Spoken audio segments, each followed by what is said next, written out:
silakan interupsi, mic-nya di-unmute saja ya, jangan via chat. Oke, setelah kita UTS ya, 2 minggu lalu berarti ya, gimana ininya, kesan-kesan atau, pengalaman UTS kemarin? Seru ya? Tiba-tiba ngeblank, Bu. Mantap, Bu. Iya, tiba-tiba ngeblank ya, itu Subhanallah. Oke, ya tapi seru ya. Sebetulnya dari UTS secara lisan kemarin, kami gitu ya dan Anda pun bisa mengukur bagaimana kesiapan, kemudian pemahaman ya. Ada yang ketika begitu ditanya, oh langsung ya, langsung lancar menyebutkan, tapi ada juga yang harus mikir dulu, ngeblank, dikasih clue, baru bisa, nggak masalah sih sebetulnya ya. Kemarin itu walaupun yang dikasih clue misalkan ya, tapi kemudian bisa lancar menjelaskan, itu kami beri nilai yang sesuai ya. Nanti mungkin insya Allah akan kami share nilai untuk UTS-nya. Sebetulnya ketika UTS 2 minggu lalu itu udah langsung ada nilainya, karena kita langsung menilai secara langsung ya, jadi skornya juga sudah ada. Hanya beberapa orang saja yang mendapatkan nilai kurang dari 50. Ya mungkin Anda juga sudah bisa memprediksi diri sendiri ya, apakah nilai saya di atas 50 atau kurang dari 50. Jadi hanya sedikit saja yang nilainya kurang dari 50. Bisa jadi mungkin karena persiapannya kurang ya.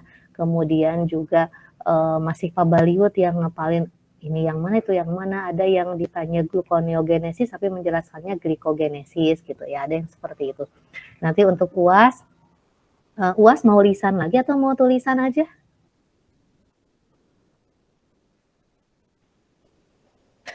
Tulisan, Bu. Oh, tulisan keren mau lisan lagi ya, karena lisan lebih seru. Sepertinya lisan memang capek ya. Oh, oke. Capek untuk yang menguji, tapi capeknya hanya 1 hari itu saja. Setelah itu ya sudah, kita nggak ada kerja lain untuk meriksa lembar jawaban ya.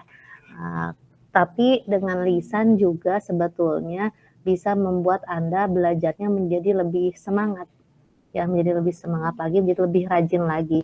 Karena biasanya beda antara persiapan untuk tes tulisan sama tes lisan. Kemudian secara psikologi juga akan berbeda ya, menghadapi ujian lisan dan ujian tulisan.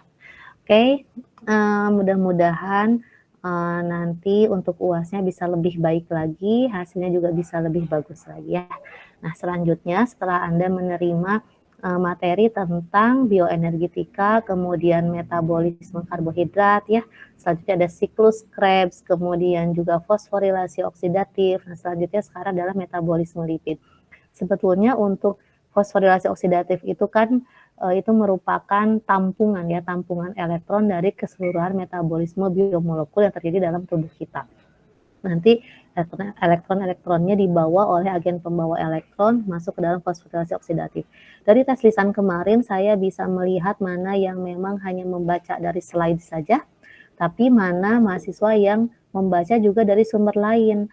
Nah, karena ada beberapa mahasiswa yang menjelaskan apa yang memang sama saya tidak dijelaskan. Nah, itu mendapatkan nilai tambahan kalau dari saya ya, karena ada inisiatif dari mahasiswa untuk membaca juga dari buku atau dari sumber-sumber yang lainnya, itu akan lebih baik karena akan menambah pengetahuan kita. Jadi jangan hanya belajar dari slide yang diberikan oleh dosen saja.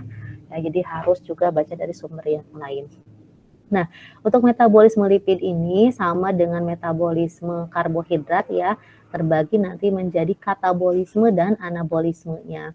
Nah, di sini karena jenis lipid ini banyak, jadi kita batasi hanya untuk beberapa senyawa yang memang sangat berperan penting dalam proses metabolisme, yaitu ada triasilgliserol dan ada asam lemak.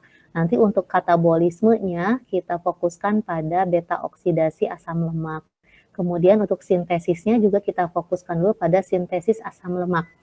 Ya, nanti untuk misalkan ada beberapa senyawa turunan dari lipid nanti akan kita bahas, tapi tidak dibahas secara mendalam untuk mekanismenya. Oke, jadi Anda sudah mempelajari ini ya, metabolisme karbohidrat, kemudian siklus Krebs, dan sekarang dilanjutkan dengan metabolisme lipid. Nah, lipid ini merupakan kata yang umum ya, jadi kalau Anda menyebutkan lemak, itu kurang tepat karena lemak itu adalah bagian dari lipid.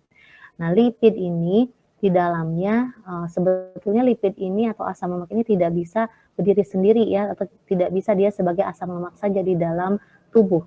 Tetapi asam lemak ini harus membentuk kompleks dengan senyawa yang lain. Nah, dalam tubuh kita asam lemak ini banyak banyak diikat oleh gliserol menjadi triasil gliserol. Sehingga ketika kita mengonsumsi makanan yang mengandung lipid nanti dalam tubuh ini triasilgliserol ini akan dihidrolisis atau akan diuraikan menjadi gliserol dan asam lemak. Nah, kemudian gliserol yang berasal dari triasilgliserol ini di dalam tubuh kita akan digunakan salah satunya sebagai komponen pembentuk metabolit yang diperlukan pada proses glikolisis atau gluconeogenesis. Contohnya di sini adalah untuk pembentukan gliseraldehida 3-fosfat. Kemudian untuk asam lemaknya sendiri nanti akan dikatabolisme melalui proses beta oksidasi untuk menghasilkan asetil koenzim A. Kalau sebelumnya dari metabolisme karbohidrat tidak dihasilkan langsung asetil CoA ya, tapi dihasilkan dalam bentuk asam pirufat. Nah, asam pirufatnya baru kemudian diubah menjadi asetil koenzim A, selanjutnya masuk ke dalam siklus Krebs. Asam lemak juga sama, setelah menjadi asetil koenzim A akan masuk ke dalam siklus Krebs. Namun karena lemak ini merupakan sumber energi kedua setelah karbohidrat, maka kalau misalkan energi dalam tubuh kita sudah dicukupi oleh energi yang berasal dari karbohidrat, maka nanti asetil koenzim A-nya ini tidak akan masuk ke dalam siklus Krebs. Tetapi asetil CoA ini nanti akan diubah kembali melalui proses lipogenesis atau asetil CoA bisa diubah menjadi badan keton atau menjadi senyawa yang lain ya.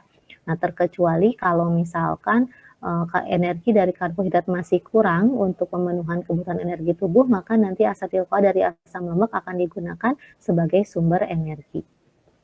Kalau kita lihat di sini ini ada proses fotosintesis ya. Proses fotosintesis juga merupakan proses penghasil energi, tapi yang terjadi pada tumbuhan. Manusia tidak bisa ya, karena manusia tidak mempunyai klorofil atau kloroplas di dalam selnya. Nah, ini ya, ini adalah proses metabolisme lipid. Nah, ini namanya beta oksidasi. Untuk katabolismenya nanti akan dijelaskan kenapa namanya beta. Kenapa tidak alfa ya, atau gamma atau theta dan lain sebagainya. Kenapa beta? Kemudian nanti asetil CoA ini tadi kalau energi sudah dipenuhi dari karbohidrat maka akan dibentuk kembali menjadi asam lemak dan triasilgliserol atau menjadi senyawa turunan lemak yang lainnya.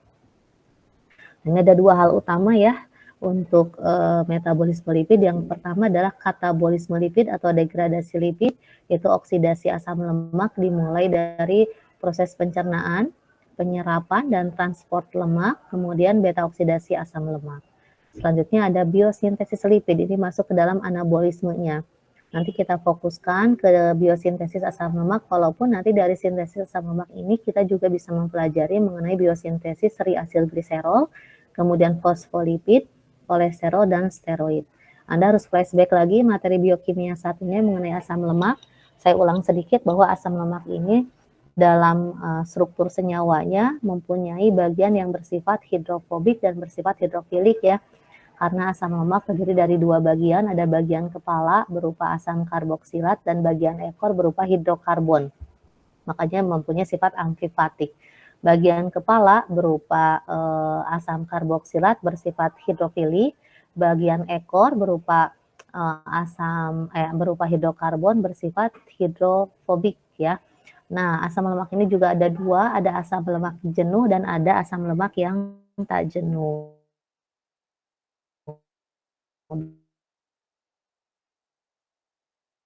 Bedanya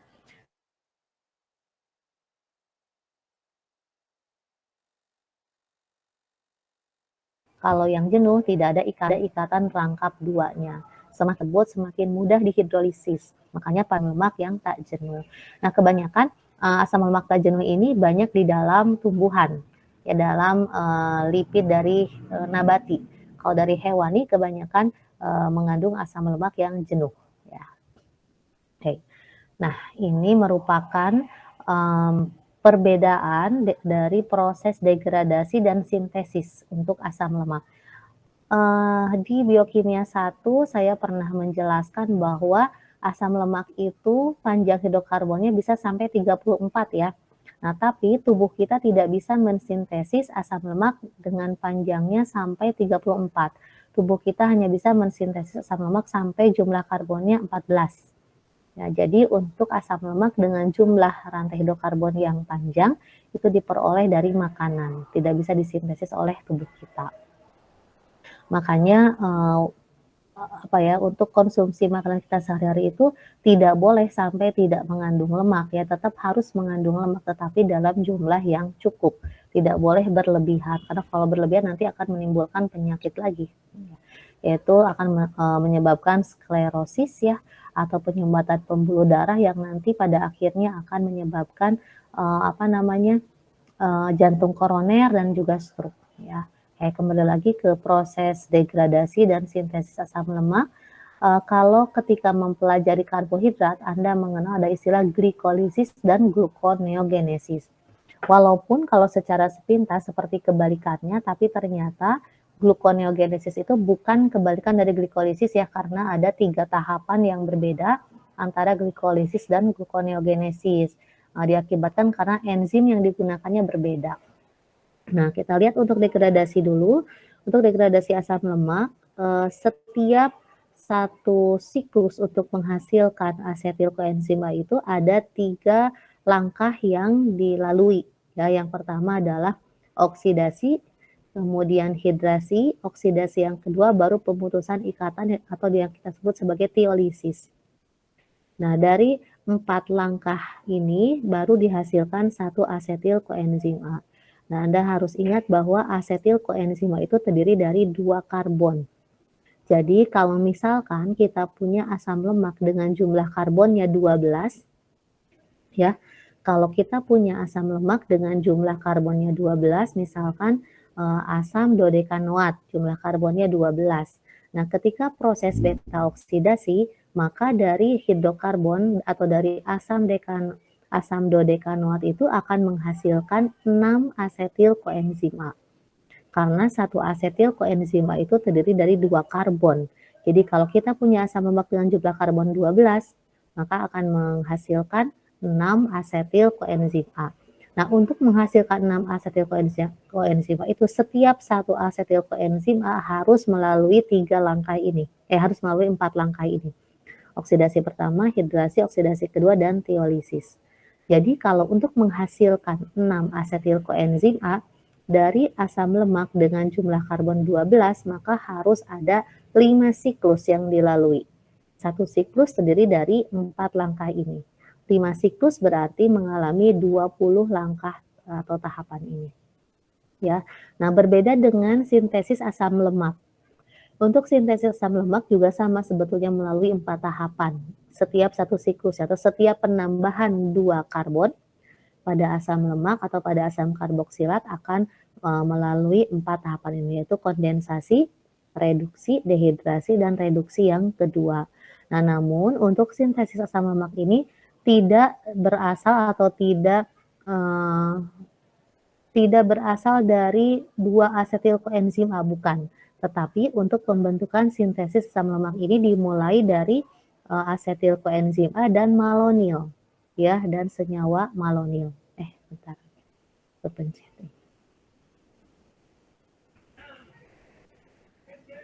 Kok jadi hilang? Sebentar ya.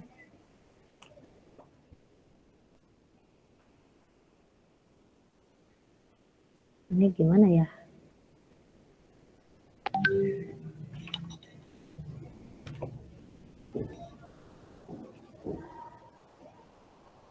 Bentar ya, ini gimana cara menghilangkan ini?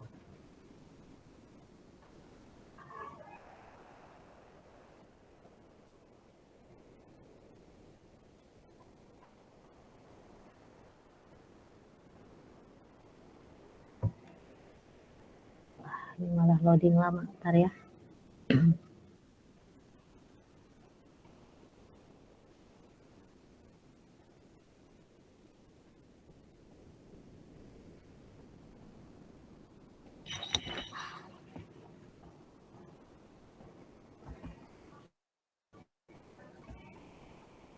Ini gimana ya? untuk menghilangkan ini. Tapi kalau di layar nggak muncul dah, Bu. Oh, nggak muncul di layar? Oke. Oke. Oh ya udah. Oke, kalau gitu saya terusin. Kalau di layar tetap ini ya, tetap slide ya? Yang PPT. Oh ya, tetap PPT ya. Nah, tapi saya nggak bisa ininya, apa namanya, slideshow PPT-nya sebentar. Karena kehalangin.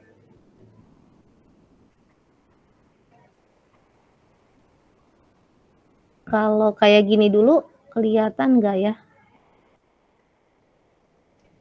Mungkin agak di zoom aja, Bu. Ya. Nah itu ini ketutupin sama entah ini ada apa namanya, ada bar baru yang terbuka terus dia loading nutupin untuk ini ya, untuk slideshow, untuk tombol-tombol slideshow dan untuk memperbesar ini ya. Coba.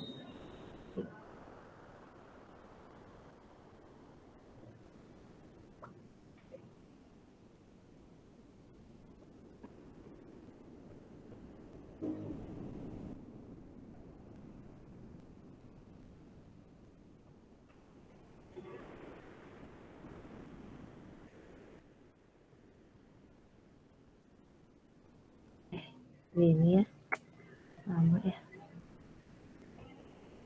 Tapi kalau gini kelihatan nggak?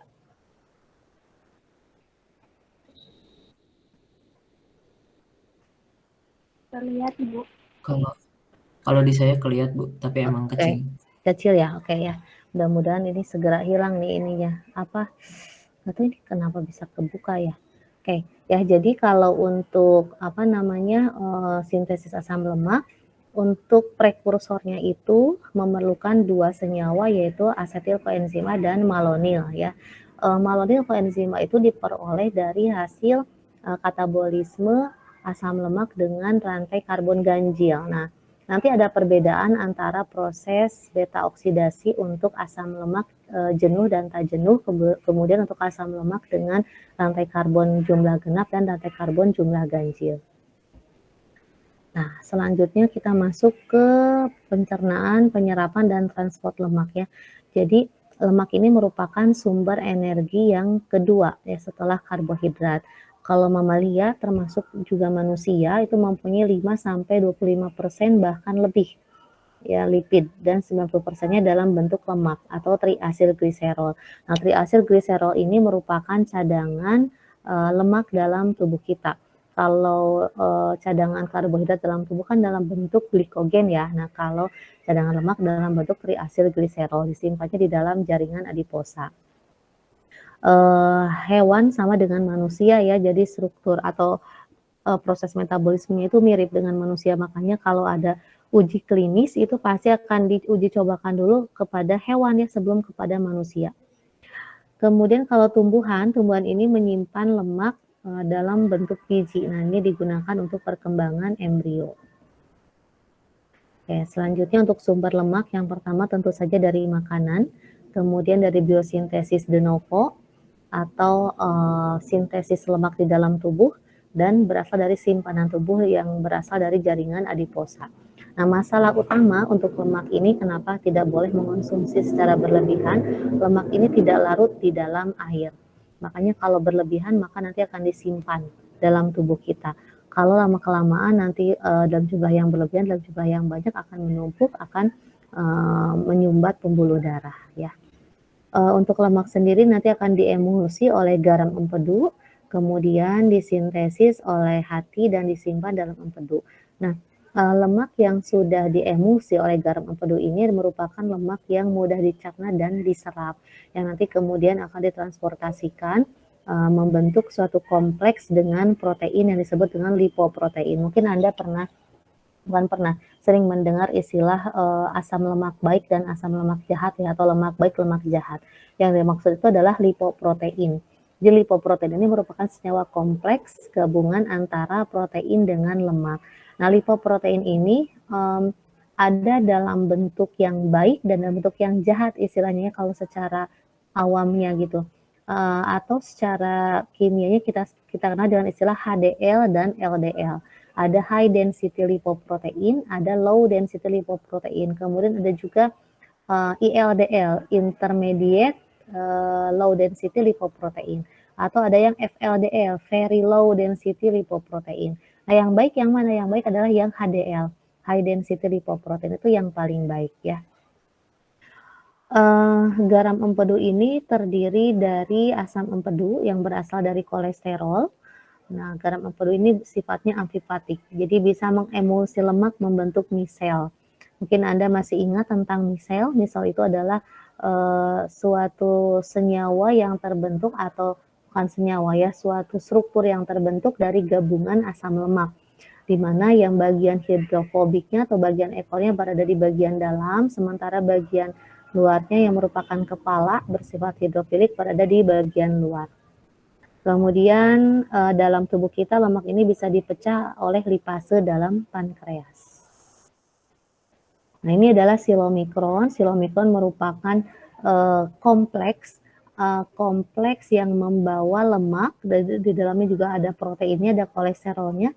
Nanti silomikron ini yang kemudian ditransportasikan ke seluruh tubuh. Jadi bentuk lemak yang ditransportasikan ke seluruh tubuh ini ada dalam bentuk lipoprotein atau dalam bentuk silomikron. Tapi sebetulnya lipoprotein juga tergabung dalam silomikron yang membentuk senyawa atau membentuk struktur silomikron. Untuk penyerapan lemak ini diserap oleh sel mukosa usus halus ya. Kemudian didegradasi di dalam lumen usus kecil. Nah, asam lemak yang diserap nanti akan disintesis kembali menjadi lemak di dalam badan Golgi dan retikulum endoplasma sel mukosa usus halus. Itu kalau misalkan energi yang diperoleh dari karbohidrat sudah mencukupi kebutuhan energi bagi tubuh. Tapi kalau misalkan belum, bahkan nanti asam lemaknya akan mengalami beta oksidasi, menghasilkan asetil-CoA, masuk ke dalam siklus Krebs, baru kemudian menghasilkan energi. Untuk triasilgliserol sendiri nanti masuk ke sistem limfa membentuk kompleks dengan protein yang disebut dengan silomikron. Ya. Oke, nah silomikron ini nanti akan membawa triasilgliserol dari sel mukosa usus halus ke organ lain yang membutuhkan. Nah, untuk triasilgliserol yang disintesis dari hati akan dibawa oleh very low density lipoprotein ke organ yang lain. Nanti kalau sudah mencapai organ target, di dalam kapiler triasilgliserol kemudian akan dihidrolisis menjadi gliserol dan asam lemak. Asam lemak bebasnya nanti bisa diserap atau sisanya dibawa oleh serum albumin ke sel yang lain. Nah, asam lemak yang sudah masuk ke dalam sel, nah, tadi ada yang diubah menjadi energi ya melalui siklus Krebs atau diubah kembali menjadi triasilgliserol untuk disimpan di dalam jaringan adiposa. Ini adalah gambaran proses dari penyerapan, pencernaan, penyerapan dan transportasi lemak di dalam tubuh kita. Jadi lemak itu atau lipid itu ada dalam bentuk lipoprotein dan silomikron ketika ditransportasikan di dalam tubuh. Saya coba ini dulu ya, karena ini mengganggu proses penjelasan. Saya coba keluar dulu ya, nanti saya masuk lagi karena nggak enak ngejelasinnya. Sebentar ya. Ini juga, ini apa ya? Ini Sudah Ibu. ya. Nah, sekarang kita lihat proses transport lipid ya dari makanan. Tadi lipid itu ketika masuk ke dalam tubuh kita, nanti kemudian akan dihidrolisis menjadi asam lemak bebas ya. Kemudian asam lemak bebas ada yang diserap oleh tubuh diubah menjadi bentuk energi, atau asam lemak tersebut akan diubah kembali menjadi triasilgliserol. Nah, proses dihasilkannya asam lemak bebas itu diawali karena adanya aktivitas enzim lipase. Jadi lipase ini akan menghidrolisis triasilgliserida menghasilkan asam lemak dan diasilgliserida. Kemudian lipase akan menghidrolisis kembali diasilgliserida menghasilkan monoasilgliserol dan asam lemak. Selanjutnya nanti di sini dalam lumen usus halus ya, setelah dilakukan proses hidrolisis oleh lipase, asam lemak bebas yang dihasilkan beserta monoasilgliserolnya akan dibawa ke dalam sel mukosa usus halus melalui membran plasma. Nanti di sini kemudian akan membentuk kompleks dengan senyawa yang lain, salah satunya adalah dengan protein membentuk lipoprotein, kemudian membentuk silomikron, baru kemudian masuk ke dalam sistem limfa. Nah, ini adalah proses masuknya asam lemak bebas juga monoasil gliserol ke dalam sel melalui membran sel.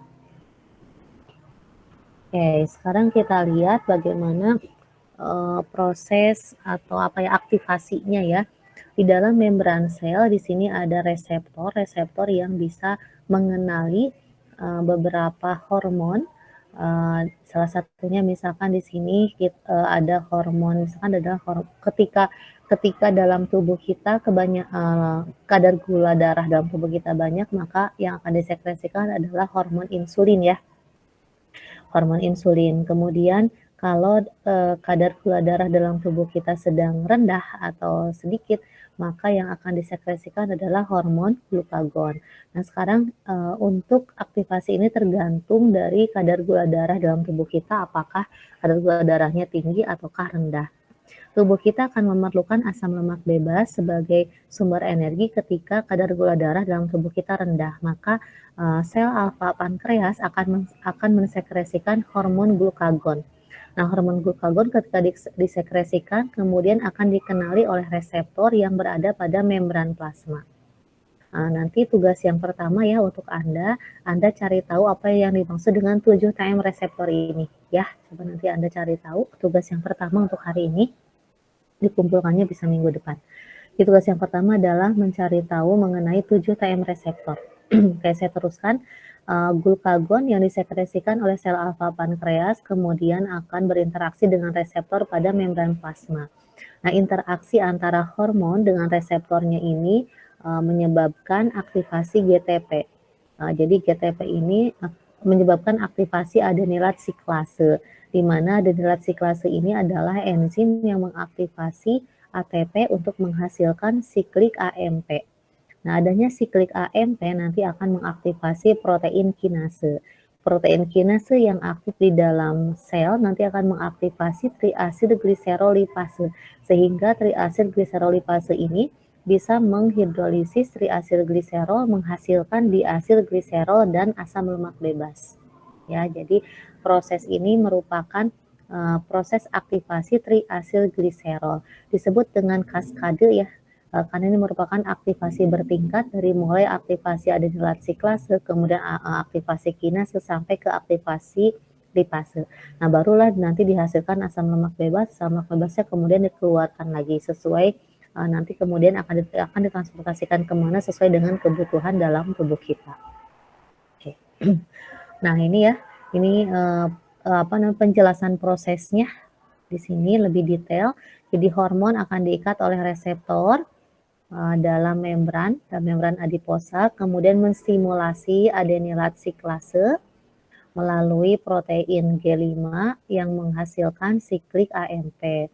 Nah, aktivasi protein kinase ini kemudian akan memfosforilasi hormon sensitif lipase atau tadi adalah triasilgliserolipase. Nah, baru kemudian nanti si lipase ini akan menghidrolisis triasilgliserol yang masuk ya, atau triasilgliserol yang ada di dalam sel. Jadi Anda nanti bisa lihat penjelasannya di sini ya. Tapi secara garis besar seperti itu. Kemudian nanti asam lemak bebas yang dihasilkannya akan dibawa oleh darah. Oleh darah nanti kemudian akan ditransportasikan ke beberapa tempat yang membutuhkan.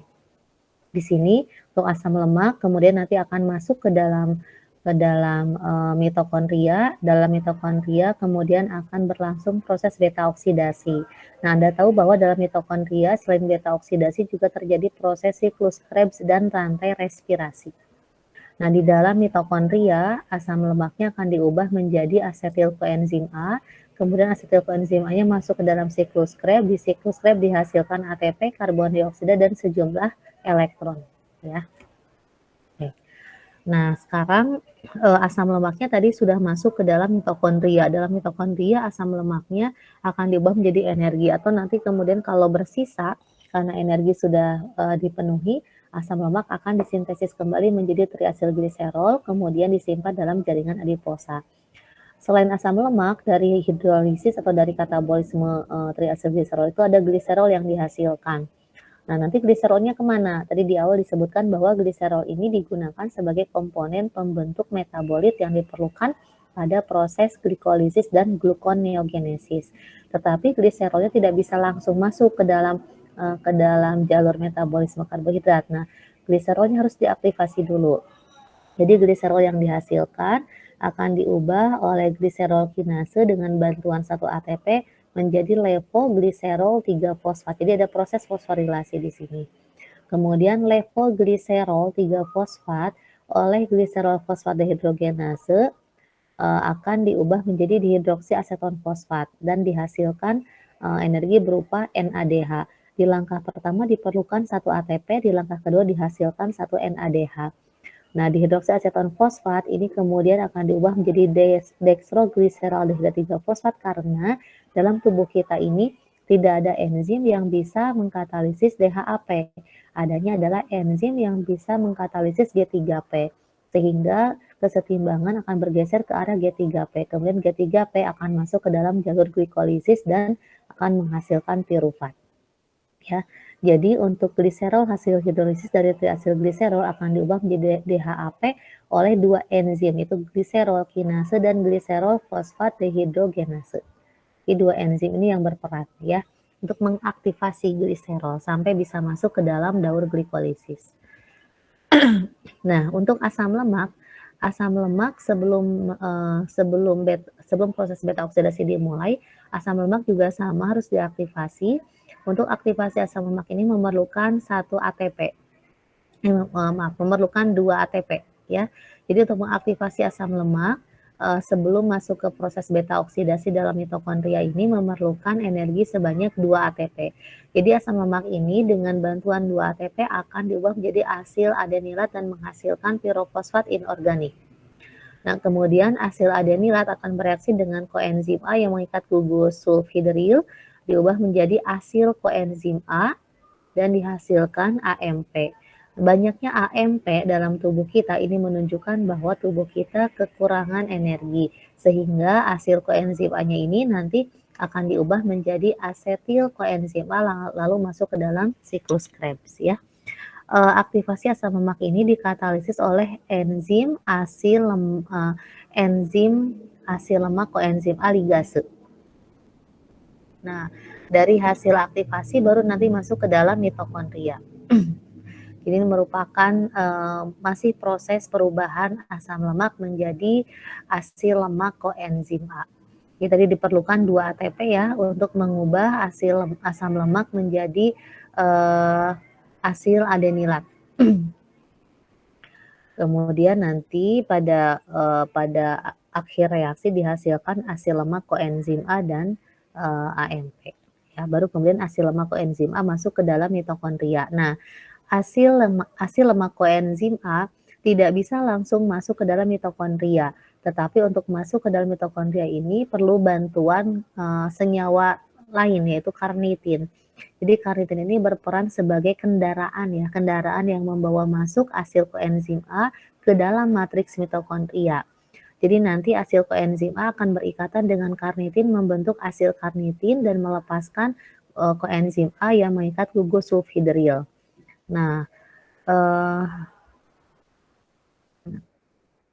ini saya lanjutkan ya. Jadi setelah diaktifasi, asil koenzim A tidak bisa langsung masuk dalam matriks mitokondria, tetapi harus dibawa oleh karnitin terlebih dahulu. Nah, tadi dari hasil aktivasi gliserol diperlukan 1 ATP, tapi kemudian dihasilkan 1 NADH ya, sehingga neto energi aktivasi gliserol adalah sebanyak 2 ATP, setara dengan 2 ATP. Kemudian untuk aktivasi asam lemak sendiri sebelum masuk dalam mitokondria ini untuk aktivasinya memerlukan energi sebanyak 2 ATP. Selanjutnya setelah diubah menjadi asil koenzim A, baru kemudian dibawa oleh karnitin masuk ke dalam matriks mitokondria. Oke. Sebelum kita lanjutkan proses beta oksidasinya, gambar yang di depan ini menunjukkan beberapa senyawa kompleks ya, senyawa kompleks dari lipid ada berupa silomikron, kemudian lipoprotein ya, ada FLDL, very low density lipoprotein, ada IDL, intermediate density lipoprotein, ada LDL, low density lipoprotein. Yang paling baik adalah yang HDL, high density lipoprotein, karena ini yang paling mudah untuk dihidrolisis. Oke, sekarang kita masuk ke dalam proses beta oksidasi. Nah, kenapa sih namanya beta oksidasi? Ini karena pemutusan ikatan untuk menghasilkan asetil koenzima ini terjadi pada karbon beta. Karbon beta adalah karbon kedua setelah karbon gugus fungsi. Ini merupakan gambar dari asam lemak, bagian kepala berupa asam karboksilat, bagian ekor berupa rantai hidrokarbon. C pertama ini merupakan C gugus fungsi, yaitu C karboksilat. C yang kedua adalah C alfa. C yang ketiga adalah C beta. Nah, karena pada proses beta oksidasi ini ketika dihasilkan asetil koenzim A, pemutusannya ada pada karbon beta, maka disebut dengan beta oksidasi. Asetil CoA itu kan terdiri dari 2 karbon ya, berarti ketika diputuskan itu adalah dilepaskan 2 karbon pertama. 1, 2, maka pemutusannya akan terjadi pada karbon beta. Gitu ya, maka dinamakan sebagai beta oksidasi. Ada yang raise hand atau yang chat? Saya nggak bisa lihat. Oh, Enggak, Bu. ya, silakan. Nggak ada? Enggak ada. Oh, oke ya. Kalau ada yang mau bertanya boleh langsung open mic ya. Oke, kalau gitu saya lanjutkan. Nah, jadi untuk beta oksidasi dari asam lemak ini terjadi di dalam mitokondria, ya. Terjadi juga tadi dalam mitokondria itu adalah siklus Krebs dan respirasi. Pada proses beta oksidasi ini akan dihasilkan energi dalam bentuk FADH2 dan NADH. Jadi energi itu tidak hanya ATP, tapi energi juga ada dalam bentuk FADH2 dan NADH. Nanti untuk perhitungan energi akhir kita setarakan dengan ATP, ya. Nah, elektron dari proses oksidasi fosforilasi dari proses oksidasi asam lemak, Fa ini adalah fatty acid asam lemak. Nanti elektronnya akan masuk ke dalam proses fosforilasi oksidatif dan nanti respirasi dalam mitokondria untuk menghasilkan ATP ya. Jadi asetil koenzim dari hasil oksidasi asam lemak akan dioksidasi sempurna menjadi karbon dioksida melalui siklus Krebs, baru kemudian akan berlangsung sintesis ATP. Untuk beberapa vertebrata, nah asetil CoA hasil beta oksidasi ini akan diubah menjadi badan keton di dalam hati. Badan keton ini larut di dalam air dan akan ditransportasikan ke otak dan jaringan lain pada saat gula tidak tersedia atau pada saat cadangan karbohidrat dalam tubuh kita tidak ada. Ya. Pada tumbuhan sendiri, asetil CoA ini berfungsi utama sebagai prekursor biosintesis. Ya sebetulnya sama ya di dalam pada manusia atau hewan juga sama. Asetil CoA juga berfungsi sebagai prekursor, walaupun tidak hanya asetil CoA, tadi yang diperlukan adalah malonyl CoA juga. Nah, ada 3 tahapan reaksi oksidasi asam lemak dalam mitokondria. Yang pertama adalah oksidasi asam lemak rantai panjang menjadi molekul 2 karbon, yaitu asetil koenzim A.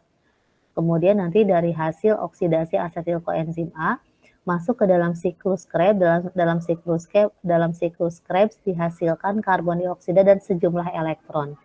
Elektronnya nanti ditransfer masuk ke dalam proses respirasi dan fosforilasi oksidatif. Ya. Nah, ini proses beta oksidasi. Proses beta oksidasi ini melalui 4 tahap dalam setiap siklusnya. Jadi satu siklus itu adalah untuk menghasilkan satu asetil koenzim A. Dalam satu siklus akan melalui 4 langkah ini. Oksidasi, hidrasi, oksidasi yang kedua, dan tiolisis. Baru dihasilkan satu asetil CoA. Kalau asam lemaknya masih panjang, tadi seperti dicontohkan di awal, kalau ada 12 karbon, berarti akan dihasilkan 6 asetil CoA. 6 asetil CoA itu akan memerlukan 5 siklus. Kenapa 5 siklus? Kan di siklus terakhir akan langsung dihasilkan 2 asetil CoA ya. Setiap satu siklus akan melalui 4 langkah ini. Nah, jadi kalau ada 5 siklus maka akan mengalami 20 langkah ini ya. Ini contohnya di sini ada asil CoA. Asil CoA ini tadi adalah hasil aktivasi asam lemak memerlukan 2 ATP. Asil CoA ini dibawa oleh karnitin masuk ke dalam matriks mitokondria. Dalam matriks mitokondria, karnitinnya dilepaskan, asil CoA-nya baru kemudian dioksidasi. Pada tahap yang pertama terjadi proses oksidasi. Proses oksidasi ini menghasilkan trans delta 2 enoyl CoA dan satu energi berupa FADH2. Mudah-mudahan Anda masih ingat mengenai tata nama asam lemak. Trans delta 2 artinya ikatan rangkapnya dalam posisi trans. Ya, delta 2 menunjukkan bahwa ikatan rangkapnya ada pada C nomor 2 jika nomor satunya dihitung dari gugus karboksilat. Ini kan gugus karboksilatnya ya, yang sudah mengikat koenzim A. Ini nomor 1, ini nomor 2. Jadi karena ikatan rangkap ada di C nomor 2, maka namanya adalah delta 2. Trans karena posisi ikatan rangkapnya berada pada posisi atau isomer trans ya. Kemudian trans delta 2 enoyl CoA mengalami hidrasi menjadi levo 3 hidroksiasil CoA. Di sini ada satu molekul air nanti akan terpisah menjadi OH- dan H+. Nah, H+-nya akan diikat oleh karbon nomor 2 ya, karena karbon nomor 2 lebih elektronegatif. Sementara OH-nya akan diikat oleh karbon nomor 3 karena karbon nomor 3 lebih elektropositif, sehingga OH akan menarik karbon yang lebih elektropositif. Dan karbon nomor 2 karena lebih elektronegatif akan menarik H+. Nah, selanjutnya levo 3 hidroksiasil CoA. Kenapa levo? Karena berdasarkan proyeksi Fischer, letak OH-nya ada di sebelah kiri. Dan OH-nya ada di C nomor 3 ya.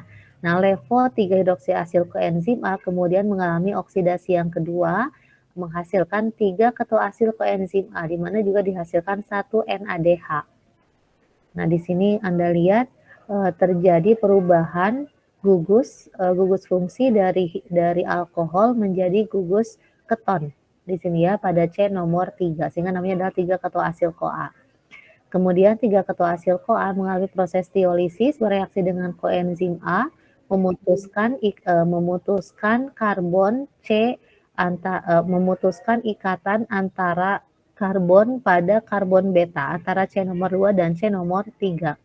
Sehingga dihasilkan asetil koenzim A dan asil CoA dengan rantai karbon yang lebih pendek sebanyak 2 karbon.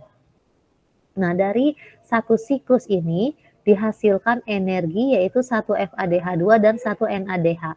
Anda tahu bahwa 1 FADH2 itu setara dengan 2 ATP, 1 NADH setara dengan 3 ATP. Jadi dalam setiap satu siklus ini akan menghasilkan energi setara dengan 5 ATP. Tadi kalau misalkan karbonnya 12, berarti kan akan mengalami 5 siklus ya. Setiap satu siklus akan menghasilkan 1 FADH2 dan 1 NADH setara dengan 5 ATP. Berarti kalau 5 siklus maka akan menghasilkan energi sebanyak setara dengan 20 ATP. 25 ATP. Ya, sekali lagi untuk karbon 12, kalau asam lemak dengan jumlah karbon 12 akan menghasilkan 6 asetil koenzim A. Nah, 6 asetil koenzim A ini akan dihasilkan melalui 5 siklus. Setiap satu siklus akan menghasilkan energi setara dengan 5 ATP. Maka kalau ada 5 siklus, energi total yang dihasilkan adalah 25 setara ATP. Ya, bisa dipahami? Bisa, Ibu. Oke, baik. Saya lanjutkan. Nah, ini penjelasan lebih detailnya. Untuk enzim-enzim pada beta oksidasi asam lemak atau pada katabolisme asam lemak ini, enzim-enzimnya spesifik tergantung dari asam lemaknya apa. Ya, jadi sekali lagi enzimnya spesifik tergantung dari jenis asam lemaknya apa. Oke. Di sini dimulai dari aktivasi asam lemak ya. Nah, jadi setelah memasuki sel, asam lemak akan masuk ke dalam matriks mitokondria, akan mengalami degradasi lebih lanjut. Asam lemak yang diaktifasi dengan enzim asil lemak CoA ligase atau asil CoA sintase atau tiokinase. Enzim ini spesifik ya untuk tiap jenis asam lemak. Nah, di sini asam lemak memerlukan 2 ATP menghasilkan asil adenilat, kemudian bereaksi dengan koenzim sulfhidril menghasilkan asil CoA. Baru asil CoA masuk ke dalam matriks mitokondria dibawa oleh karnitin. Nah, ini proses dibawanya asil lemak koenzim A oleh karnitin ke dalam matriks mitokondria. Jadi diaktifasi di dalam sitosol. Ya, setelah diaktifasi dalam sitosol menjadi asil lemak koenzim A, kemudian nanti akan melalui protein yang ada dalam membran sel atau membran plasma. Nah, kemudian nanti asil lemak koenzim A-nya akan berada di ruang antar membran. Di ruang antar membran, asil lemak koenzim A akan berikatan dengan karnitin. Karnitin merupakan senyawa pembawa asil lemak koenzim A. Berikatan dengan karnitin menghasilkan kompleks asil lemak karnitin dan melepaskan koenzim A sulfhidril yang dikatalisis oleh karnitin asil transferase 1.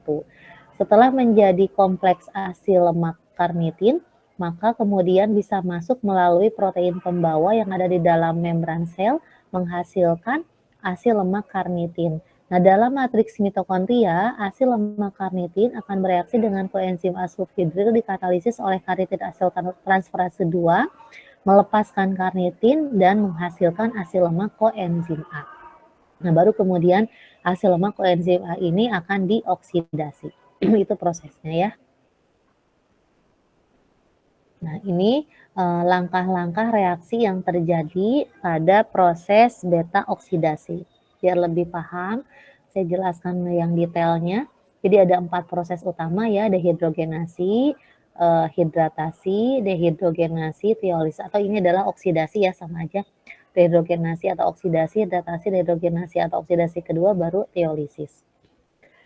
Nah, kita lihat. Ini adalah serangkaian proses beta oksidasi sampai ke respirasi, ke rantai respirasi.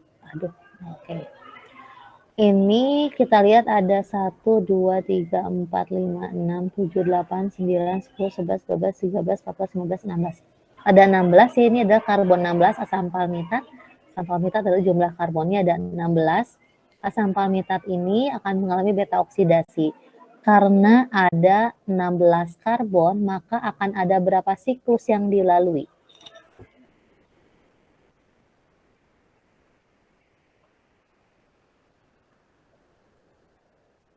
Halo?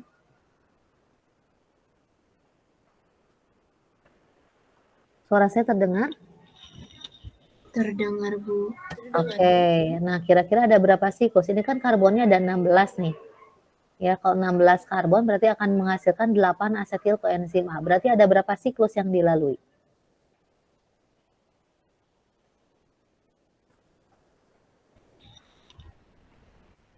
Ada 7, Ibu. Oke, betul ya, ada 7 ya. Kenapa 7? Karena di siklus terakhir akan langsung dihasilkan 2 asetil koenzim A. Oh, kita lihat nih di sini ya. Di siklus yang pertama menghasilkan 1 asetil CoA. Siklus yang kedua menghasilkan 2 asetil CoA.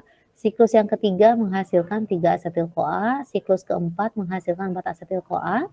Siklus kelima menghasilkan 5 asetil CoA. Siklus keenam menghasilkan 6 asetil CoA, dan sisanya kan ini 4 karbon ya. Nah, siklus terakhir, siklus ketujuh akan menghasilkan langsung 2 asetil CoA. Jadi, kalau jumlah karbonnya 16 akan menghasilkan 8 asetil CoA dengan melalui 7 siklus. Nah, tadi kan ada 7 siklus ya.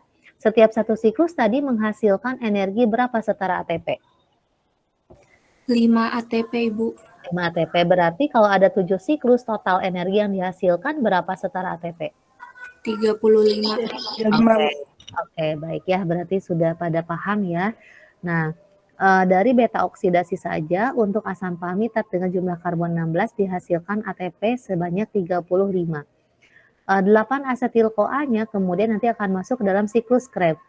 1 asetil CoA dalam siklus Krebs akan menghasilkan energi berapa setara ATP? Ada yang masih ingat? 2 ATP, Ibu. Oh, masa energi setara ATP? Kan ada 3 NADH, 1 FADH2, dan 1 GTP. Berarti total berapa energinya?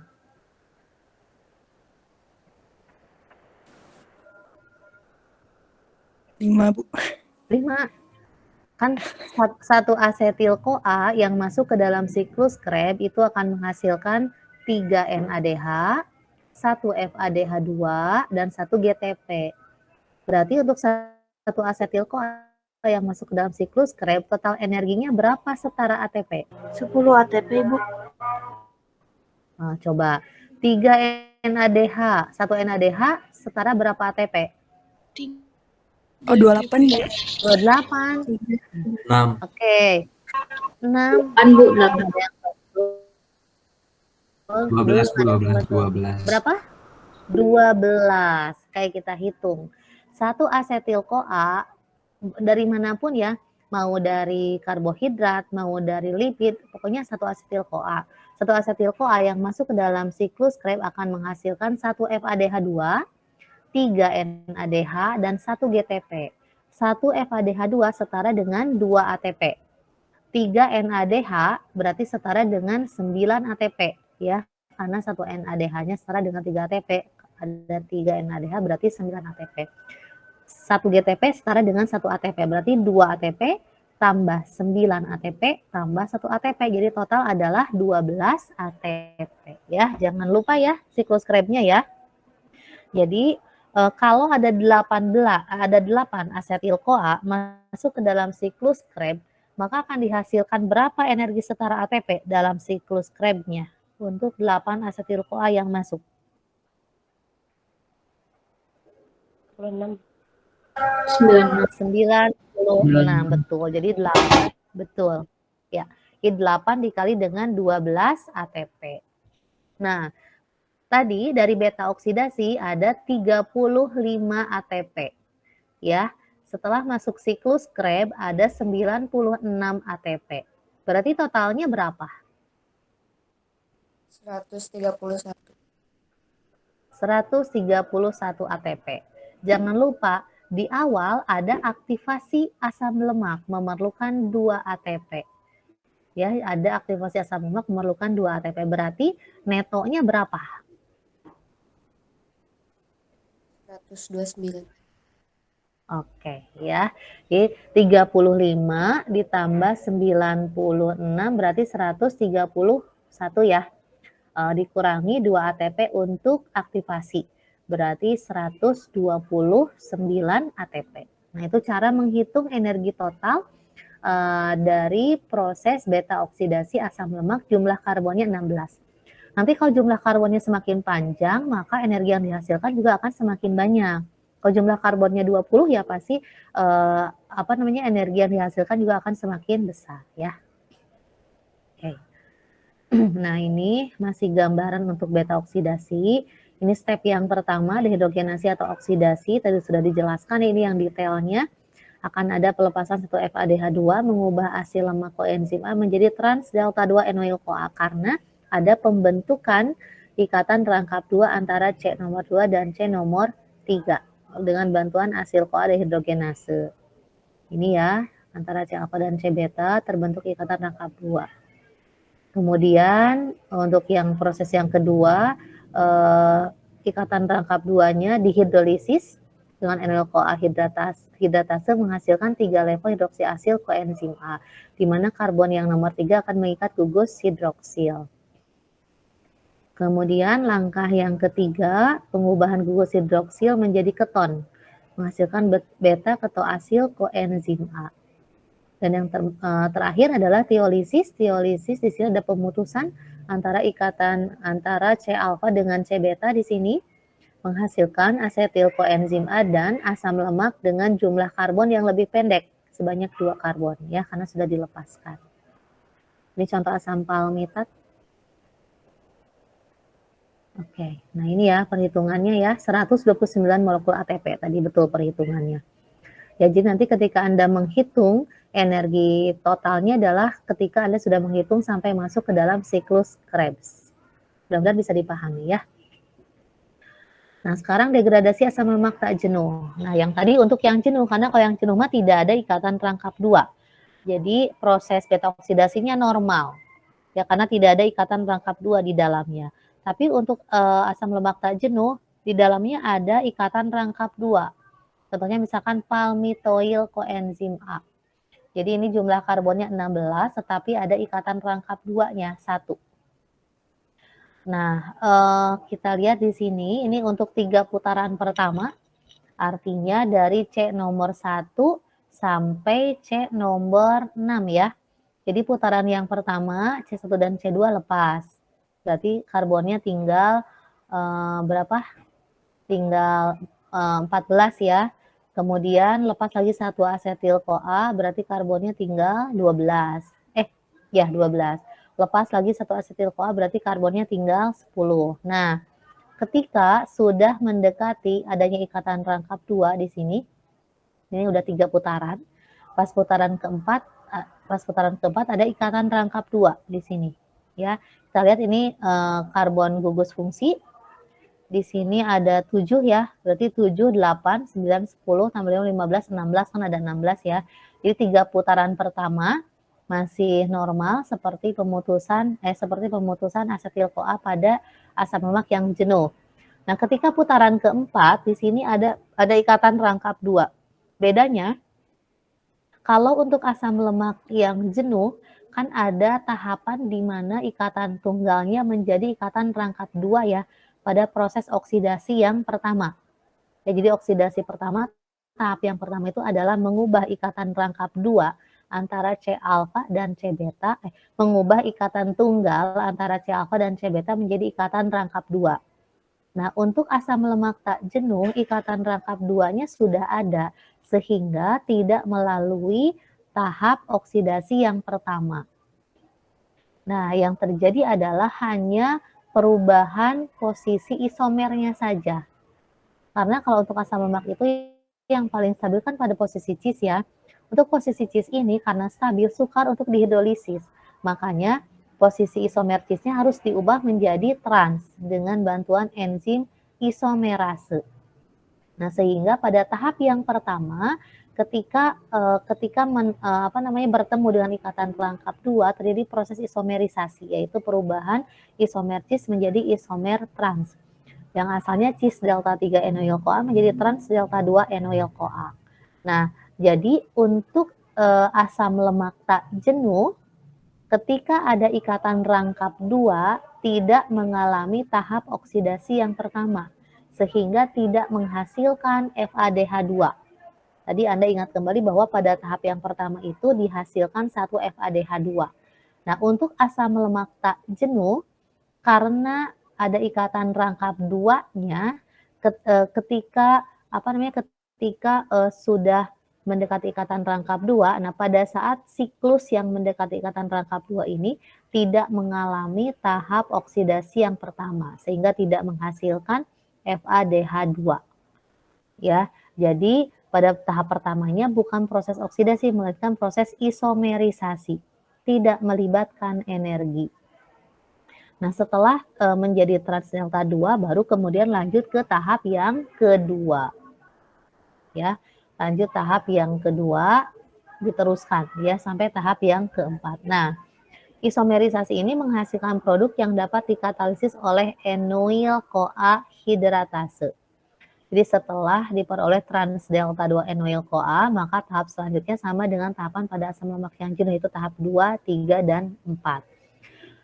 Kalau untuk asam lemak tak jenuh yang hanya punya 1 ikatan rangkap 2, maka pada perhitungan energi totalnya hanya kehilangan 1 FADH2. Ya, karena berarti tidak mengalami 1 kali tahap oksidasi yang pertama. Kalau misalkan ikatan rangkap 2-nya ada 2, maka akan kehilangan 2 FADH2. Karena berarti tidak akan mengalami 2 tahap oksidasi. Karena ikatan tahap 2 tahap oksidasi yang pertama, karena ikatan rangkap 2-nya ada 2 ya. Kalau ikatan rangkap 2-nya ada 4, maka akan kehilangan 4 FADH2. Gitu ya, bisa dipahami nggak ya?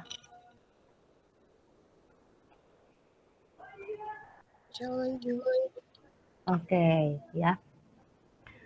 Nah,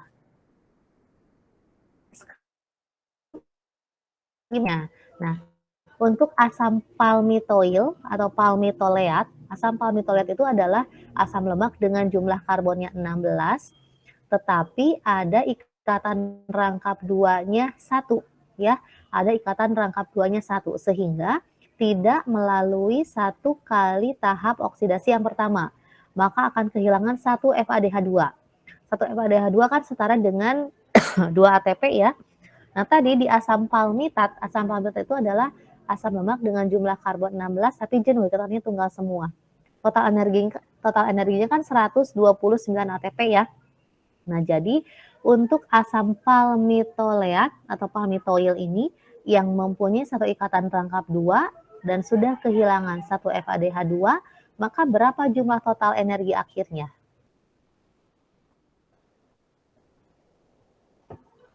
-127, Bu. Oke, betul ya, 127. Jadi tinggal dikurangi saja satu FADH2 ya. Ya, berarti sudah paham. Ini contoh yang lain untuk asam linoleat. Ya, asam linoleat. Asam linoleat ini mempunyai 2 ikatan rangkap 2. Berarti artinya akan melewati atau tidak akan mengalami 2 kali tahap oksidasi yang pertama.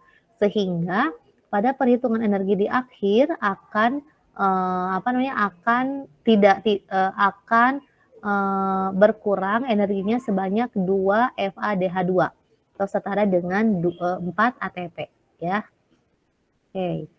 Tadi sudah untuk asam lemak karbon genap tunggal dan asam lemak karbon genap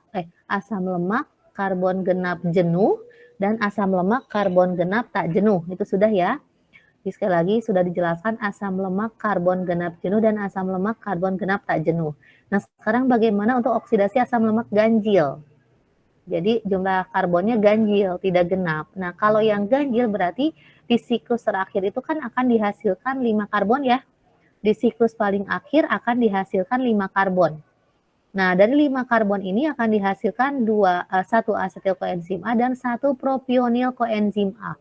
Propionil ini adalah senyawa dengan 3 karbon. Sekali lagi, kalau untuk asam lemak dengan jumlah karbon genap, di siklus terakhir itu akan menghasilkan 4 karbon, sehingga di akhir akan langsung dihasilkan 2 asetil koenzim A.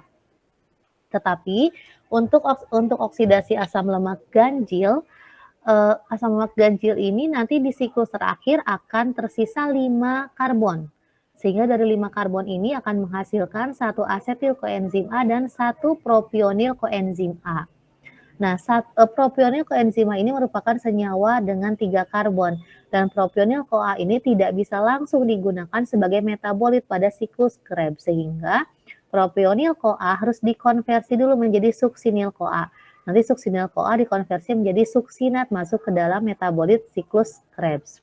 Ini proses konversinya. Jadi propionil CoA memerlukan 1 ATP menghasilkan dextrometilmalonyl CoA. Kemudian dihasilkan levometilmalonyl CoA dan dihasilkan suksinil koenzim A. Suksinil koenzim A masuk ke dalam siklus Krebs berubah menjadi suksinat. Ya, mudah-mudahan Anda masih ingat nih siklus Krebsnya ya. Ini adalah struktur koenzim B12, 5 deoksiadenosil kobalamin ya. Ini saya skip saja. Oke. Nah, ini adalah tahapan katalisis ya, katalisis dari propionil CoA menjadi suksinil koenzim A. Oke, memerlukan koenzim B12 atau 5 adenosil di sini ya, ada korin ring di metilbenzimida. Ini ringnya. Penataan ulang untuk enzim kobalamin. Jadi tahap katalisis yang pertama, koenzim menyediakan radikal CH2.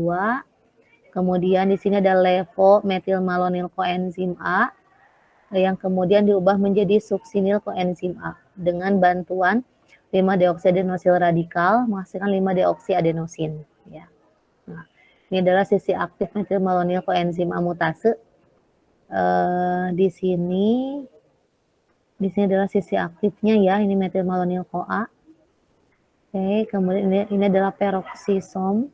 Nah, selain di dalam matriks mitokondria, untuk degradasi asam lemak juga bisa terjadi di dalam peroksisom.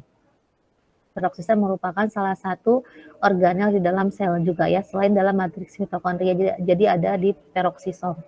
Nah, untuk degradasi asam lemak di peroksisom ini melibatkan enzim katalase, di mana enzim katalase ini bisa mengkatalisis hidrogen peroksida menghasilkan air dan setengah oksigen.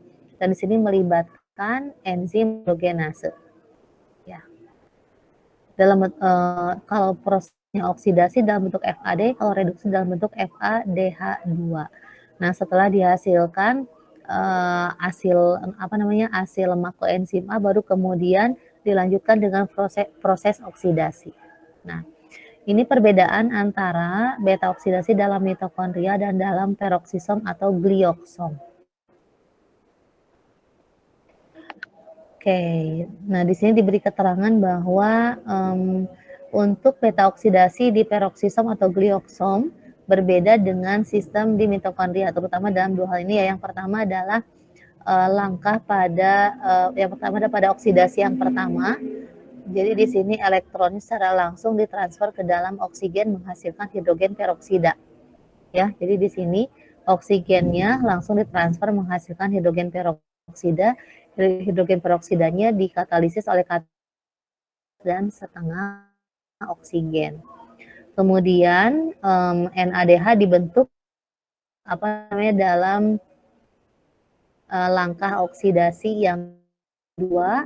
Nah, tidak bisa direoksidasi dalam peroksisom atau glioksisom, sehingga ada ekivalen reduksi mengekspor ke sitosol ya. Kemudian masuk ke dalam mitokondria. Nah, kita lihat untuk asetil-CoA yang dihasilkan di mitokondria oksidasi di dalam siklus Krebs ya. Sementara di sini asetil-CoA yang dihasilkan oleh peroksisom atau glioksisom ini juga akan ditransportasikan. Nah, asetat dari glioksisom ini akan berperan sebagai prekursor biosintesis ya. Jadi tidak digunakan sebagai sumber energi untuk tubuh melalui siklus Krebs. Jadi yang berbeda tadi pada transisi yang pertama di sini, jadi tadi transfer langsung ke hidrogen peroksida menghasilkan oksigen dan air. Kemudian ini yang kedua perbedaannya, NADH-nya diekspor untuk direoksidasi. Dan dihasilkannya akan ditransferkan, kemudian akan berperan sebagai prekursor sintesis. Kalau pada manusia terjadinya dalam mitokondria, ya, tidak terjadi di dalam peroksisom atau glioksisom. Nah, ini gambaran fungsi dari triasil gliserol sebagai sumber glukosa di dalam tumbuhan ya. Jadi ini adalah triasil gliserol di dalam biji. Oleh lipase diubah menjadi asam lemak melalui proses beta oksidasi, diubah menjadi asetil koenzim A, melalui siklus glioksilat menjadi oksaloasetat, mengalami proses gluconeogenesis menjadi glukosa. Ini terjadi di dalam tumbuhan. Jadi untuk beta oksidasi dalam peroksisom atau glioksisom terjadi di dalam tumbuhan, tidak terjadi dalam manusia. Kalau pada manusia terjadinya di dalam mitokondria. Oke. Nah, selanjutnya adalah gamma oksidasi asam lemak dalam retikulum endoplasma. Kalau tadi beta oksidasi, sekarang adalah gamma oksidasi. Yang membedakan ya berarti pemutusannya ada di karbon gamma. Karbon gamma itu omega kok gamma sih. Omega oksidasi ya. Omega oksidasi asam lemak dalam retikulum endoplasma. Berarti kalau omega oksidasi berarti Anda menghitung nomor satunya dari bagian ekor, bukan dari bagian kepala. Nah, di sini untuk prosesnya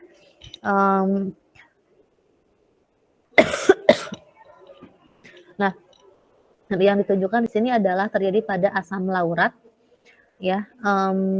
Untuk gamma oksidasi ini bukan jalur yang utama pada proses katabolisme asam lemak ya.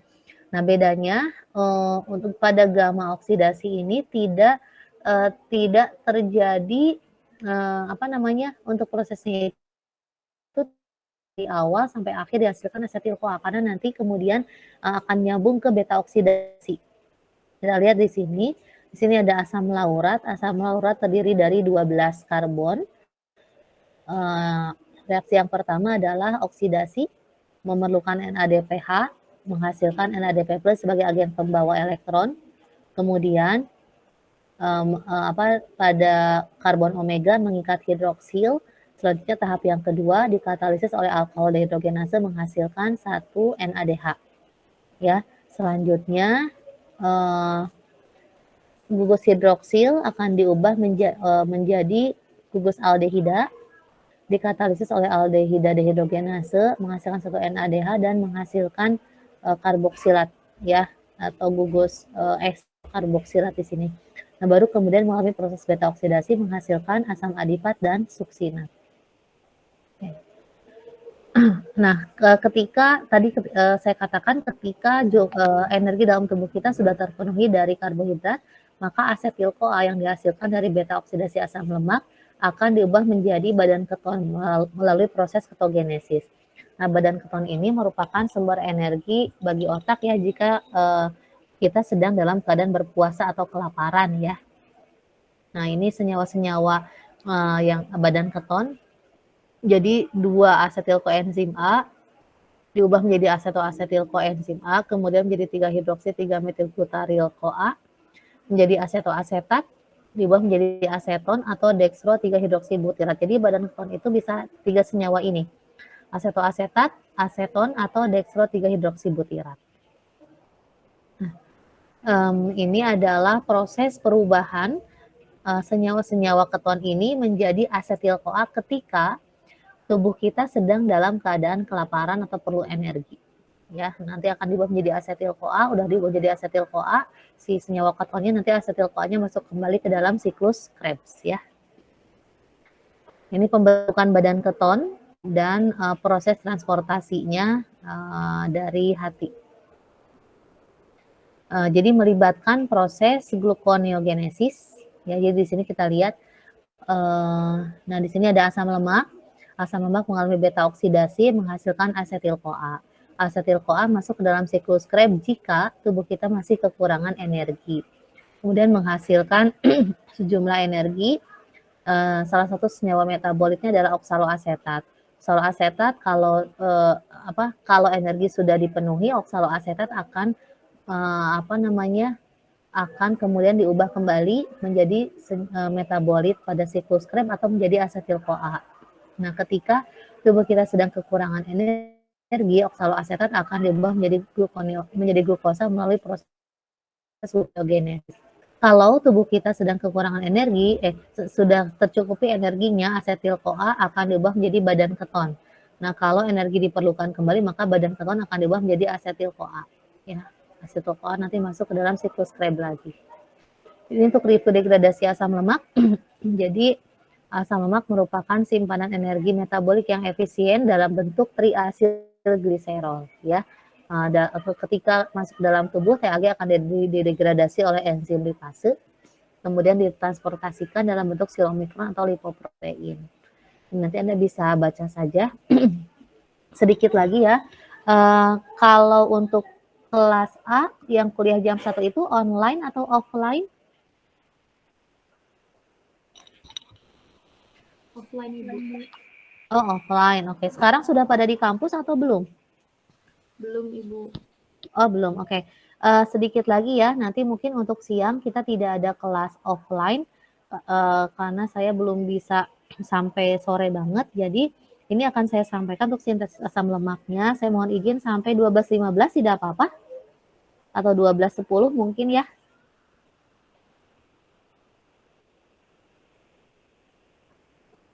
Oke ya, jadi ini saya jelaskan dulu konsepnya, konsep perbedaan degradasi dan sintesis asam lemak. Jadi tempatnya kalau degradasi itu di mitokondria, kalau sintesis itu adalah di sitosol. Untuk gugosulfidrilnya terikat pada koenzim A, kalau untuk sintesis pada ACP. Nanti akan saya jelaskan ACP itu apa. Enzimnya tidak terasosiasi, jadi maksudnya adalah enzimnya tergantung, enzimnya spesifik ya, tergantung dari jenis asam lemaknya apa. Kalau untuk sintesis, asam enzimnya ada dalam bentuk kompleks, yaitu asam lemak sintase. Untuk degradasi tidak ada perpanjangan, adanya pemutusan karbon sebanyak 2 karbon menghasilkan asetil-CoA. Kalau untuk sintesis dari malonil ACP akan menghasilkan karbon dioksida. Agen pereduksinya, kalau pada degradasi ada NAD dan FAD. Kalau pada sintesis karena proses anabolisme maka NADPH sebagai agen pereduksinya. maksimal bukan 14 tapi 16 ya, maksimal asam lemak yang bisa disintesis oleh tubuh adalah sebanyak 16 karbon. Ini adalah ACP, acyl carrier protein yang membawa glucosulfidryl. Jadi acyl carrier protein ini mirip dengan koenzim A, namun ACP ini lebih lebih banyak asam amino ya, asam amino penyusunnya dibandingkan dengan koenzim A. Jadi ACP ini atau acyl carrier protein ini disebut sebagai makro koenzim A. Ada 77 residu yang menyusun polipeptida untuk ACP. Nah, ini tahapan sintesis asam lemak pada bakteri ya, dimulai dari tahap inisiasi. Jadi ada 7 tahap. Ini yang paling pentingnya adalah yang ini sebetulnya untuk sintesis. Tahap inisiasinya dimulai dari asetil koenzim A yang bereaksi dengan asam bikarbonat dan ATP menghasilkan malonil koenzim A. Ya, berarti sudah diperlukan 1 ATP ya. Tahap yang kedua, asetil-CoA yang lain. Jadi di awal itu perlu 2 asetil-CoA. Nah, asetil-CoA yang kedua bereaksi dengan acyl carrier protein menghasilkan asetil ACP dan koenzim A. Baru kemudian malonil koenzim A dari tahap yang pertama bereaksi dengan acyl carrier protein menghasilkan malonil ACP, malonil acyl carrier protein. Selanjutnya pada tahap asetil ACP dari tahap yang kedua bereaksi dengan malonil ACP dari tahap yang ketiga, menghasilkan asetil ACP ditambah ACP dan karbon dioksida. Tahap yang kelima, asetil ACP.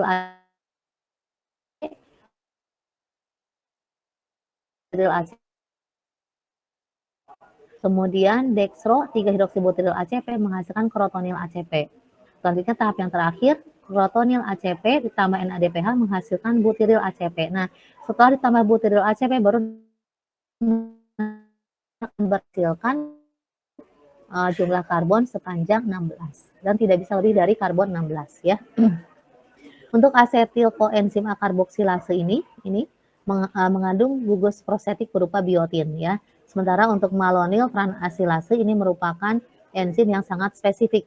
Jadi bukan tranasetilase asetil. Nah, sini setelah tadi ya asetil ACP ini diperoleh dari asetil koenzim A yang bereaksi dengan ACP ya, menghasilkan asetil ACP. Malonil ACP diperoleh dari asetil koenzim A bereaksi dengan asam bikarbonat tambah ATP menghasilkan malonil CoA. Jadi asetil ACP bereaksi dengan malonil ACP mengalami kondensasi menghasilkan asetoasetil ACP. Tahap yang kedua reduksi yang pertama, asetoasetil ACP mengalami reduksi menghasilkan dextro 3-hidroksibutiril ACP. Ini 1, 2, 3 ya. Nah, dextro 3-hidroksibutiril ACP. Kemudian tahap yang ketiga, dextro 3-hidroksibutiril ACP mengalami dehidrasi menghasilkan krotonil ACP. Tahap yang keempat, krotonil ACP mengalami reduksi menghasilkan butiril ACP. Nah, enoil ACP reduktase dihambat oleh triklosan. Ini merupakan inhibitornya. Nanti dari butiril ACP melanjutkan perpanjangan rantai dengan bereaksi yaitu dengan malonil ACP ya. Nah, ini untuk kompleks enzim asam lemak sintase dari mamalia. Jadi ini kompleks enzimnya berupa kompleks yang besar dengan beberapa gabungan enzim yang dijelaskan di bawah. Ini beberapa reaksi enzimatis yang terlibat dalam asam lemak sintase, saya skip dulu. Nah, ini adalah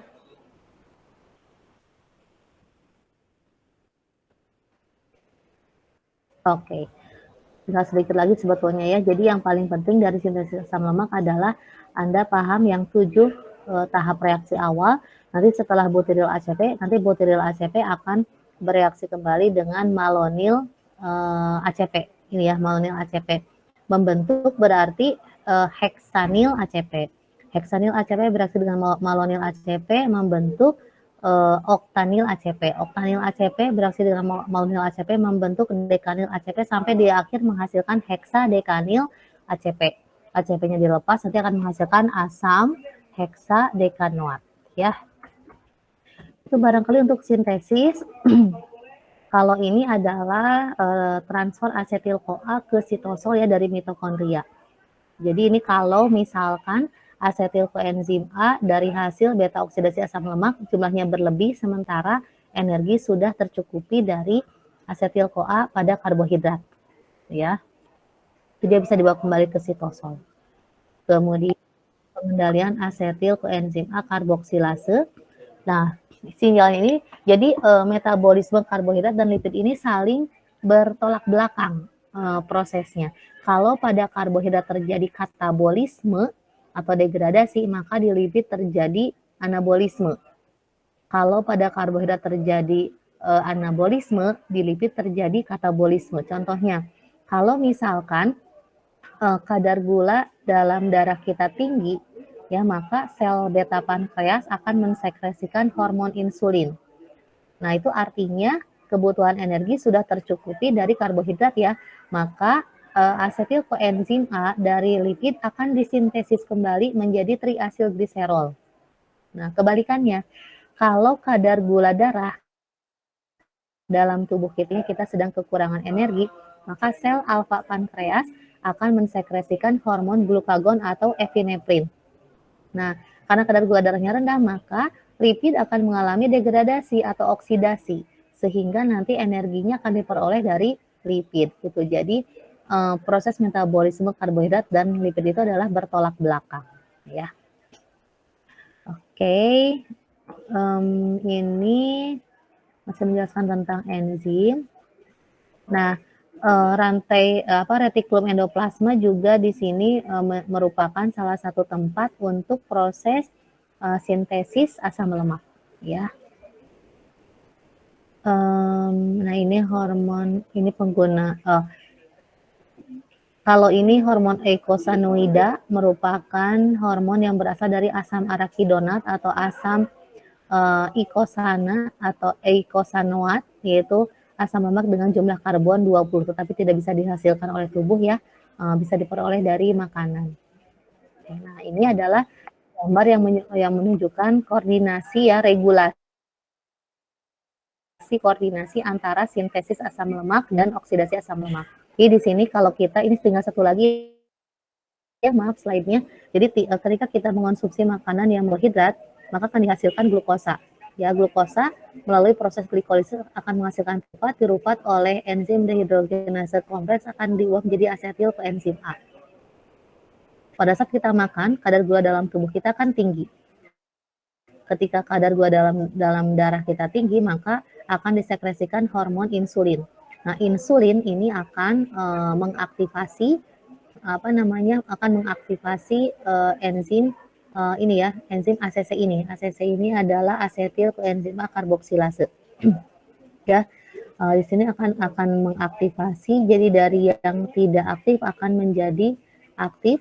Kemudian asetil koenzim A-nya di sini akan diubah menjadi malonyl koenzim A. Ingat bahwa ketika kadar gula darah tinggi, hormon insulin disekresikan, maka yang terjadi adalah proses sintesis lipid. Ya, sekali lagi, ketika kadar gula darah tinggi, hormon insulin disekresikan, maka yang terjadi adalah sintesis lipid. Maka asetil koenzim A akan diubah menjadi malonyl koenzim A. Kemudian akan diubah menjadi asam lemak. Ya. Nah, kebalikannya, ketika kadar gula darahnya rendah, maka yang disekresikan adalah hormon glukagon. Nah, hormon glukagon akan mengaktifasi piruvat kinase A. Piruvat kinase A ini akan mengkatalisis enzim ACC yang asalnya aktif menjadi tidak aktif. Gitu ya. Nah, kemudian di sini malonyl koenzim A mana nih?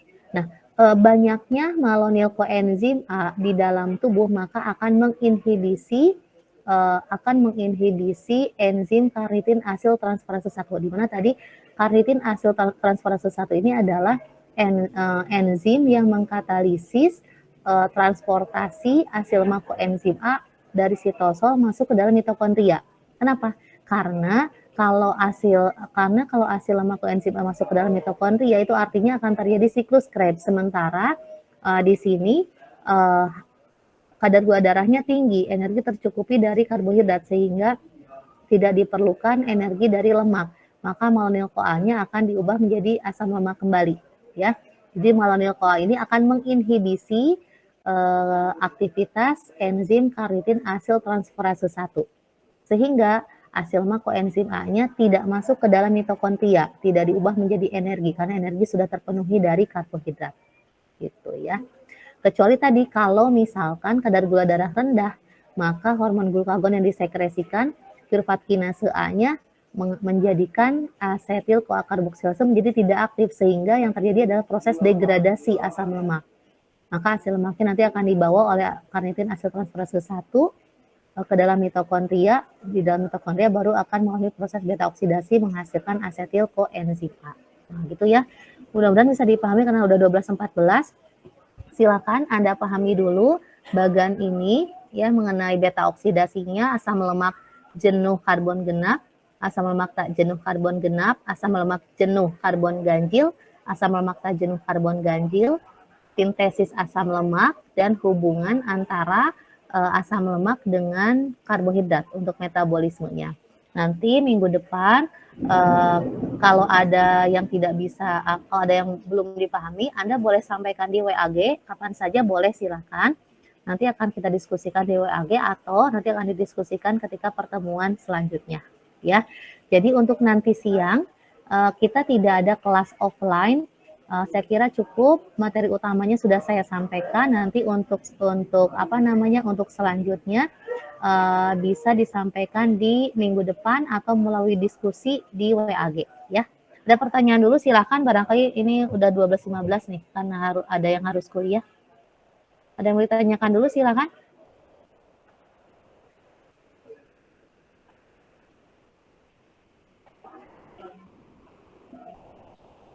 Halo? Sudah cukupkah? Ibu, maaf Ya, izin ya. memastikan Ibu. Ya. Kalau berarti untuk hari ini tidak ada kelas lagi ya Bu? Nggak ada, ya. Tidak ada kelas lagi karena kalau berdasarkan dari jadwal itu kan sebetulnya minggu kemarin kan harusnya tentang beta oksidasi ya, dan minggu ini adalah tentang sintesis, betul ya? Seperti itu ya dari di jadwal ya? Iya Ibu.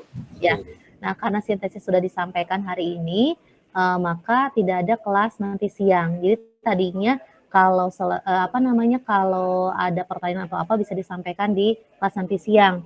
Tapi sepertinya nanti siang tidak usah. Jadi kalau ada pertanyaan Anda bisa sampaikan di WAG, nanti akan saya jawab di WAG. Atau bisa disampaikan di minggu depan, gitu ya. Baik Ibu, terima kasih Ibu. Enggak, sama-sama. Ada lagi yang mau ditanyakan? Kalau tidak ada mau saya tutup. Sudah cukup? Insya Allah cukup Ibu untuk hari Oke, ini. baik. Ya, mudah-mudahan bisa dipahami ya. Terima kasih banyak untuk semuanya yang sudah hadir. Mohon maaf ya karena minggu kemarin tidak bisa masuk. Mudah-mudahan apa yang saya sampaikan bisa dipahami dengan baik. Kalau ada yang belum dipahami, maka boleh langsung ditanyakan nanti ya. Terima kasih semuanya. Assalamualaikum warahmatullahi wabarakatuh. Waalaikumsalam. Warahmatullahi wabarakatuh. Waalaikumsalam warahmatullahi wabarakatuh. Terima kasih Bu. Enggak, sama-sama. Terima kasih banyak Ibu. Terima kasih banyak Ya. Ibu.